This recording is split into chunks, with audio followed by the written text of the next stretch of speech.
Alrighty, my guys, gals, and non-binary pals. Today I'm going to be teaching you guys how to do the worst bridging method in Minecraft. But before we see what that is, let's go into what constitutes a bridging method. There are many different bridging methods in Minecraft, 4 of which are being displayed on screen right now. But I'm going to look at aspects of these bridging methods in order to figure out why the bridging method I've selected is the worst bridging method. Now, as you can see, these bridging methods vary in speed, with some of them being faster than others. So, being slow is something that I would definitely consider important in order to be the worst bridging method in Minecraft. However, a lot of these are also really difficult to learn. So for something to be really difficult to learn also affects whether it's the worst bridging method in Minecraft. The third thing I took into account is how easy it is to fall off of the bridge. For example, let's look at the Grizzly Bridge. As you can see, this takes a little bit of high CPS, but it's also pretty slow, which means it's not that great as a bridging method in itself. In contrast, you also have the Ninja Bridge, which takes a lot less CPS and is slightly faster than the Grizzly Bridge, which makes it a little bit better. The third one I'm going to look at is the Jitter Bridge. Now this takes high CPS as well, and it's definitely a lot faster than both of these two, which is why it's one of the bridging methods I use, and I think is pretty good. And the last one was the Telly Bridge. Telly bridging is very difficult, and it can take months or years to master, and it requires really high CPS in order to perform properly. But which one of these will you fall off most? Well, you certainly won't fall off of the Ninja Bridge, because it's not that difficult to perform. The easiest one to fall off of is the Telly Bridge, I would say, because it takes a lot of skill to figure out how to perform, and thus, when you're not that great at it, you're likely going to fall off quite a bit.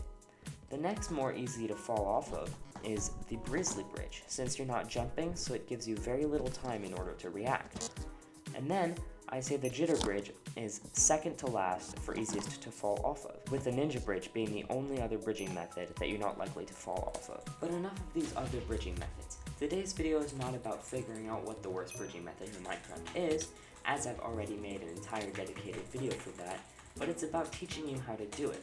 So what is the worst bridging method in Minecraft? Well, it's a bridging method that I invented a few months ago that I like to call the Damper Bridge, or the single block telly.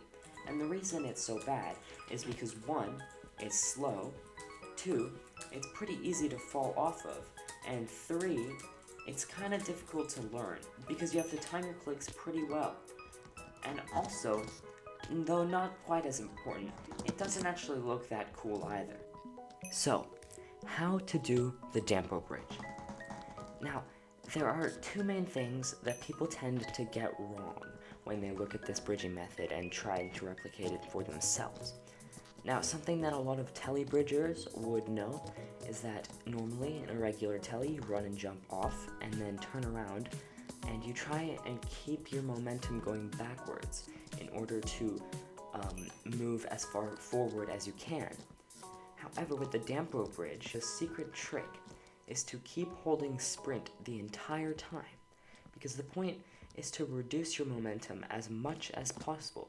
Because look, you're only going to be going forward 1 block, and if you can help it, you only want to go forward like half a block, because that means even if you fail to do the clicking, you might still survive, which the fact that that's an important feature of the Damper Bridge is a little funny because it shows how unreliable it is. But the second thing that I think people tend to get wrong is they don't realize how important it is to single click. Because when you single click on the Damper Bridge, not only does it not spam blocks underneath you, but it also allows you to be more precise and more exact about where you place the block. It can help you do it faster, it can help you do it more precisely, more reliably, and if you multiple click, if you do other clicking methods to click multiple times on the Damper Bridge, not only is it going to go upwards, but it's also going to spam blocks, and it might even mess you up and cause you to place a block in front of yourself and fall into the void. So that's not really something that you want to do. But how do you chain the Damper Bridge? There's no way I win this game with 2,000 MS. I'm just just insane. It's not actually that difficult to chain the damper bridge after you've learned how to do an actual damper one block thing for yourself. All you have to do basically is after you've done your clutch, you've jumped off, hold sprint, single clicked, place the block, you want to turn around as fast as you can, let go of all movement keys, and then hold them back again and do repeat the motion. Now it's important to let go of all movement keys for a split second because it allows you to completely remove your motion. Because if you don't do this, you will gain momentum, and that could actually cause you to fall off of your bridge and end up failing the damper bridge, which, why would anybody want to fail a damper bridge? I mean, come on, this is the best bridging method ever. But yeah, I mean, those are the 3 little tricks to how to do a damper bridge, and if you've watched through the entire video, why?